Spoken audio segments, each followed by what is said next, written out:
Okay, hold on. Wait.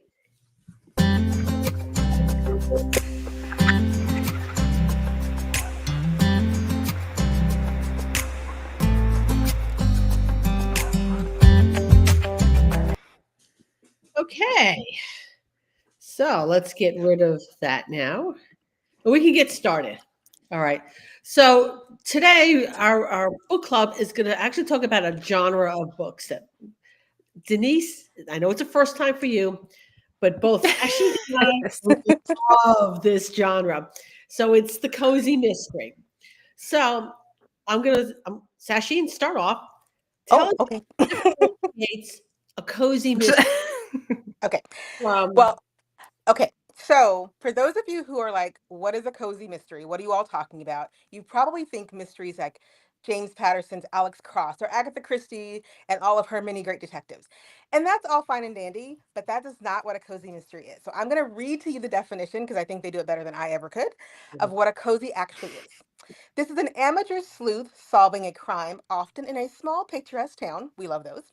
With no graphic violence, sex, or excessive swearing, and a light, charming tone. These focus on the puzzle and character relationships, providing a relaxing escape for the readers who enjoy a gentle yet satisfying suspense novel with an unambiguous ending. Somebody gets caught. Every single time. I don't have to read 50 different books to figure out who did it. Somebody always gets caught. Okay, sorry. Yeah, so it's really key for the cozy aspect is the relationships that are developing. It's not just about the dead body in the soup. There's always a dead body in the soup. But it's also about this cast of characters that you kind of grow to love because they're really the point of the coziness, which is why the picturesque small town is so important. So that's what a cozy is. It doesn't mean that James Patterson isn't great and that Agatha Christie, I have a whole bookshelf of Agatha Christie's over there, P.D. James over there. I got them covered. But sometimes you just want a little witchy, a little animal, and you're sleuthing. And it's kind of fun. Yeah, so I've been reading them for a while, and one of the things I really love about the whole cozy mysteries is the lack of violence Yeah.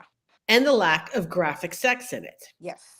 So you could just sit down, and if your ear pods fall out while you're listening to Audible, you don't Mm-hmm. have to worry what somebody's going to hear. There are books I would let my son read if he were ever to develop a desire to read a mystery book, right? My 12-year-old could pick up one of my books that I've got laying around, a cozy mystery, and I'm not going to go, okay, hang on. Don't read this section over here where they're Right. in graphic detail describing the dismemberment of the body in the soup. That's just, this is not Stephen King. This is not that genre. Okay, so I think the very first series, and they all tend to be a series. Yes. Yes. I have a couple right next to me. So they tend to be 10 books long, and there If is not more. 10. So sometimes I wish there were more. Oh my gosh. I had to turn you on to some that have been going for a while. All right. They're generally 10 series, Yes. but each book is its own book. Yes. And then there, in each book being its own book, there is another story that spans the 10, the 10 books. So if you're going to read a cozy mystery, start with number one. Always start with number one. Okay. Um, one of the reasons I love Audible so much is that a lot of these cozy mysteries, they'll do box sets. Yeah. So for one credit, Mm.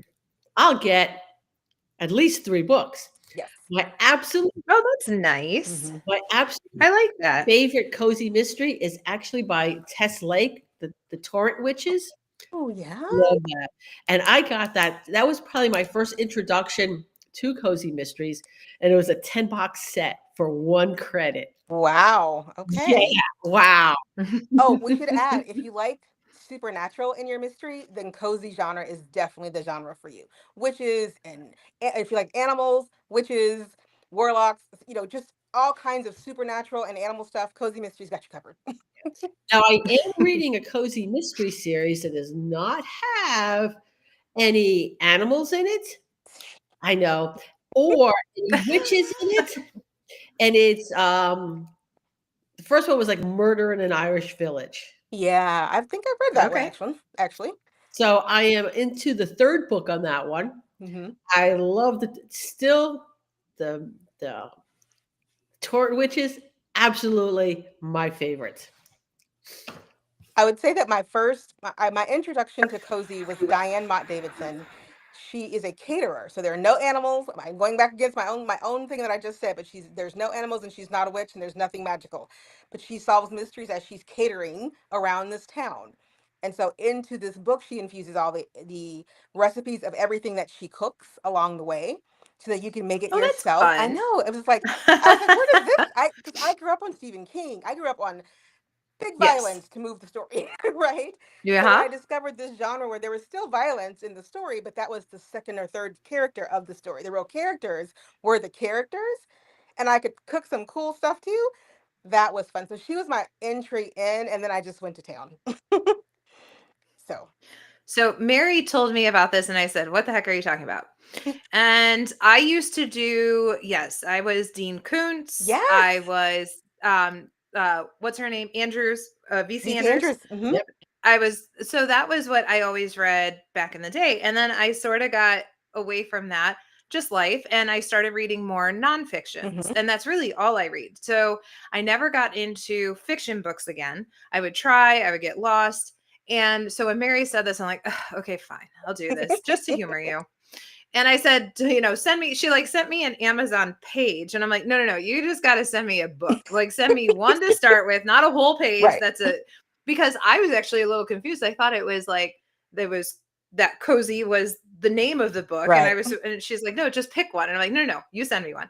So I don't remember which one you His sent me, name is Mary. I Beechwood. just, it was, One of the Beechwood mysteries. yeah.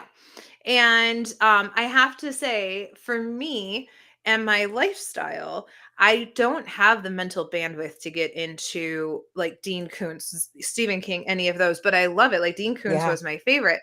So I have to say it was a nice little escape. And I do like the simplicity of it Yes. because you don't have to get so involved. So I'm going to say I'm enjoying it. And I could see me like putting one of those in between each nonfiction to break it up. Yeah. Well, And they're not long. No. Like they're not long at all. So which was I mean, nice. if we ever want to do Kuntz, we should talk about the Frankenstein novels, but that's a whole nother story. That's a no, whole nother. it doesn't. And so the next book club that we're doing is going to be on somebody we admire, which is a pretty heavy read. Okay, because it's Mhm. somebody's life. Yes. And then after that, we're doing Brave New World. So I Yes. finished that book, and then I was starting Brave New World, and I got, I don't know, like half hour into it, and I'm like, screw this. Yep. I'll come back to that. I am after this, I'm going to read book 3.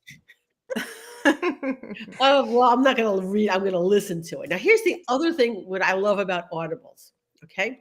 So I can listen to them fairly quickly. Mm-hmm. Then I can go back Mhm. and re-listen to it. And there's things that I have missed the first time that I will catch the second time. So it's almost like a brand new book again. Mm-hmm. Yeah. So cozy mysteries is something that I highly, highly recommend. Yeah. If you're looking for fluff, Yes. okay, that has characters you're gonna love. Yeah. That's why you go back to them, because you fall in love with the characters. Yeah, Yeah, there's a exactly. dead body, Mhm. but there's the character. Right. Well, yeah, yeah, some guy Some guy got dies. killed. Yeah. Okay, we're good. That's fine. And here's another thing: the people who are not very that are not nice characters in the cozy mysteries, they always get their comeuppance. Yes. Somewhere along, they get what is truly coming to them, and we're like, we're here for this. Yes. Yes. That's why I said when the book ends, you're not left going, but what about this horrible thing over here? No, no, it's all wrapped up for you. Yeah. Nice, neat little bow. And I like that too. So then you're not strung along and doing all the, I forget, my husband started doing one of the huge long series. I can't remember, John Clancy, something like that. And I'm Right. like, oh, yeah, like the huge long. And I'm like, oh, I just don't, it's the mental bandwidth. Like always, if like just dealing with life every day, it was really nice to have something simple to like sort of get lost in, and I didn't know what to expect. So at first I'm like, wow, this is a really simple read. I didn't know what to do with it. And then I'm like, oh, no, I actually, you could get lost in it without having to expend the mental side of it, which was Yeah, wonderful for me. I agree. Hmm. So like I said, my favorite author in this series is by Tess. Like, and she just has the one series. Think someone needs to send her an email. Well, More books. we need more books. Now, the Beechwood, Danielle Garrett, Hmm. he has several offshoots of Right. the series, which is nice because then she'll take some maybe a character that came in for one of the books Okay. and do a whole series on them. Okay. Okay. Right. Nice. So I kind of liked. Hmm. All right. Um, but so the two main ones have been the Beechwood um, and Tess Lake. So Danielle Garrett and Tess Lake are the two for me. I am enjoying the Irish one, Hmm. but I'm not 100% sold that I would like the other ones. I'll re-listen to again, and Hmm. not certain I'll re-listen to this set again. But Okay. once you get started, because there's that underlying story Hmm. that's there that you got to follow along. They are very addictive. Agreed. Agreed.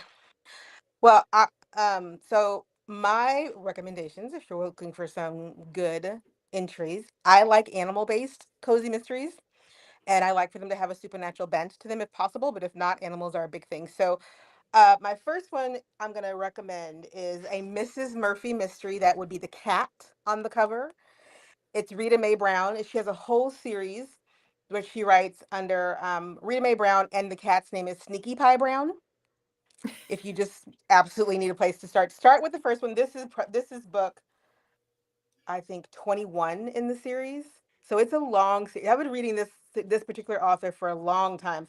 After the Caterer series, I discovered the cat series. Then I was hooked. Food and cats, I was hooked. So the very first one is Perfect. Wish You Were Here. This is Probable Cause is the latest one. And it was interesting because Rita Mae Brown actually came from fiction, or she wrote Ruby Fruit Jungle. So if you've never heard of that book, you might want to just check it out. It's very different from these. But I had read her in college, and then I was happened to be looking for something to read, and I came across this weird little book about a cat and a dog named T. Tucker, who's a corgi, which cemented my love for the corgi breed dog because I started reading about them in this series. And then all of a sudden, I wanted a corgi. I'm like, I want a Pembroke and I want a Welsh. I want one of each. I want them both.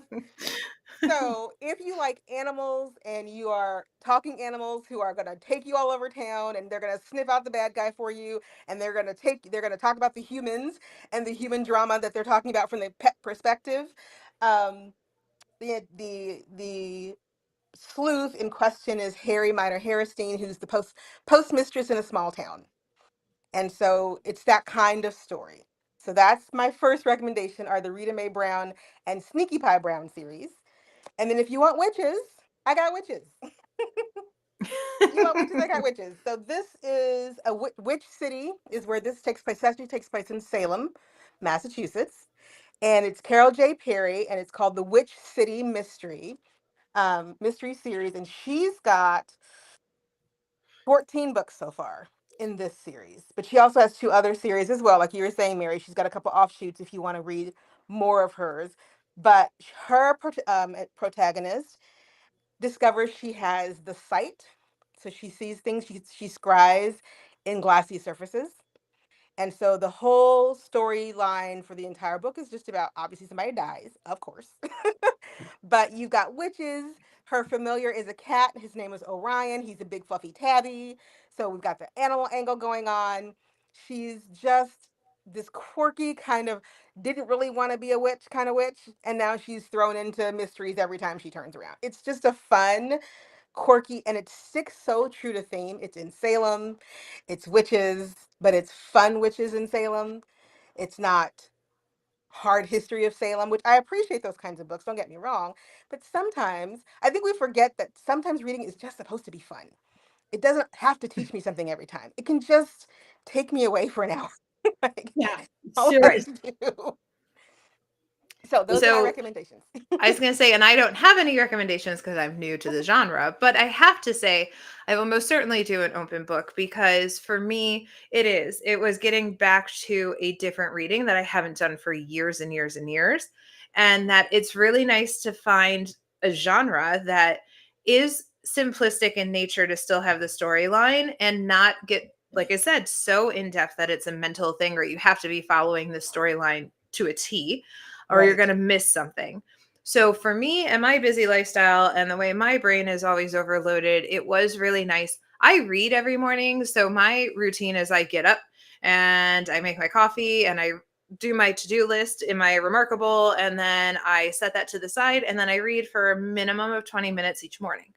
So it Nice. was really nice to get through that. Mm. That's my, just but to sort of escape, but not, that's the other reason why I don't do really heavy hitting books because it's first thing 20 minutes to Yeah. sometimes an hour in the morning that the first thing I don't want to do is think that hard. Yeah. Learning social media or learning, reading people's memoirs a little bit different. But when it came to a lot of the fiction books, it Mm. was really hard and to get back into it. So I appreciate the genre and thank you, Mary, and you guys for doing this for me and bringing it up because I never heard of it. So yeah. Yeah. And again, you bring up, it's something fun to do. Okay. And so much in our lives, there's work, work, work, work, work. Let's Mm-hmm. not even talking about the current environment where we really need a 20-minute escape just to not think and just enjoy. Yep. Yeah. And I I mean, and also, oh, go ahead. Go oh ahead, no, Denise. go ahead. I was just going to sort of piggyback. Correct. Working in the service industry and the way things are and seeing everything on social media, that little teeny tiny escape does help a lot. Yeah. I think for a lot of people, the idea that you have to read, if you're an adult, you have to read adult things, right? You have to read Yes. something heavy or weighty or that's changing the world, or if it's going to be a mystery, it's got to be a true crime, a hard hitter, or, a pot boiler that's just going to keep you up at night. I think a lot. My job is to Mm-hmm. think. I don't want to think about everything all the time. I want a book that allows me to not actually have to think about where the pieces go, where the Mm-hmm. puzzle, like, and I love puzzles, but I really like a story sometimes that doesn't require me to have to think three chess moves ahead so I can stay up with the author. I just don't want to have to Right. do that heavy lifting. And I think the writers in this genre, whichever writer you choose, just have a really good sense of saying, get a cup of tea or a glass of wine, sit your Mm-hmm. butt down somewhere, grab a blanket, and just settle in for an hour and let me take you away. Mm-hmm. I have also found too when I'm working on big projects, like the Mhm. last thing that I was working on was the holistic pet grooming program. That Mhm. was really in depth, a lot of research, a lot of work went into that. And sometimes I needed a break. Yeah. Yeah. So to work on something like that for an hour and going, oh my God, my brain is I can't, my brain is like mush. I need to, if I'm actually going to continue working on this, I need a break. Right. Yeah. No, you need that little escape. So I just want to add one last thing and then I'll shut up because I can talk a lot. Um, I think for a lot of adults, the idea of reading like a young adult novel feels not quite what they're looking for. They want an adult novel. They just don't want all the drama that comes with the adult novel, right? They want to read Mm-hmm. about adults doing adult things like in Carol, like Lee's getting married, got married, has a whole family. Like they're not little kids trying to figure out life as teenagers. They're grown people living grown lives. It yeah, just so happens that their lives aren't steeped in the violence of a traditional mystery novel, Right. right? And so you can read it and feel like they're relatable because they're not teenagers.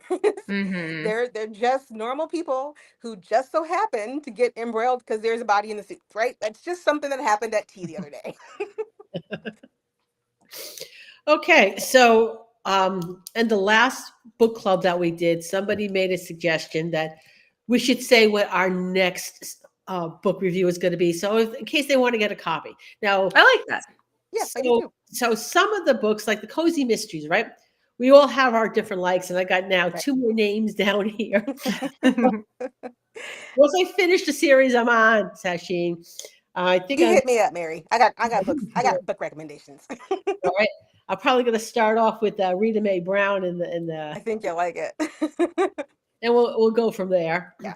Or maybe I'll do the Carol Perry. I I don't know. mean, witches, Witches, cats. cats, dogs. Yeah, so I'll have to make a It's a decision lot. after It's a that. But I lot. still got probably about, I think she's up to 11 on her series. Yeah. The Okay. nice thing is they'll still be there when you get there. There, yes. So, and then I'll just look at how many credits I have and look for little box sets. Yes. Yeah. Half price books and me are very good friends.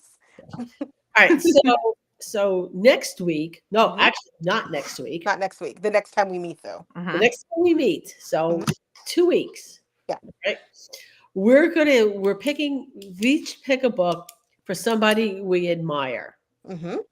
So the book I picked, let me go actually get the title of the book, the exact title, because mine are always Audible. Go to my library. Okay. The book is A Woman of No Importance, The Untold Story of the American Spy Who Helped Win World War II by Sonia Purnell, Purnell. I really like the book. And there were many times during this book, I was really pissed at the people around her. I mean, really legit angry at some people who are now long dead and I can't go and smack around. Right. That never helps. Never helps. No. All right, Denise, what are you reading for the next one? Well, I'm going to bring up, I know we did it the first time, but we sort of had technical difficulties. But one of my favorites is Becoming Bulletproof by Evie Pampuras. Love her. Actually, it helped me when I originally told Mary I was reading it for the second time. And her whole story just really, I had a therapist who actually told me to read her she's like, I think you need to read this. I was looking for confidence, trying to get out of this hole I was in. And she said, you follow her and, see some of the things she's done. And the really cool part is when I read it a second time, it helped me through a lot of things back then. When I read it a second time, I was in a different part in life and I picked up on other things in it. So that's the one I'm going to go over. So Excellent. Okay. Mhm. Well, I'm going to read, if I can't bring up the cover, at least, oh, perfect. I'm going to read Worthy, or reread it because I've read it several times, by Jada Pinkett Smith. And it's her Oh, memoir. It was a toss up between her and her husband, Will Smith. And since I've read them both, they kind of bookend each other nicely. But I want to focus on her story because I've read it a couple of times. And I think I really enjoyed her show, Red Table Talk, which won an Emmy. And the way that she tackled a lot of really important issues stems from what she writes about in her memoir and why she chose to tackle it. So I think I find that her voice, because of who her husband is, gets a lot of filtering through his lens. And so when mm, I read her memoir, I was like, this is the other side of that lens. This is the backstory to his front story. So I think it's an interesting read and I'm glad to read it again. Okay, so we will see everybody in 2 weeks.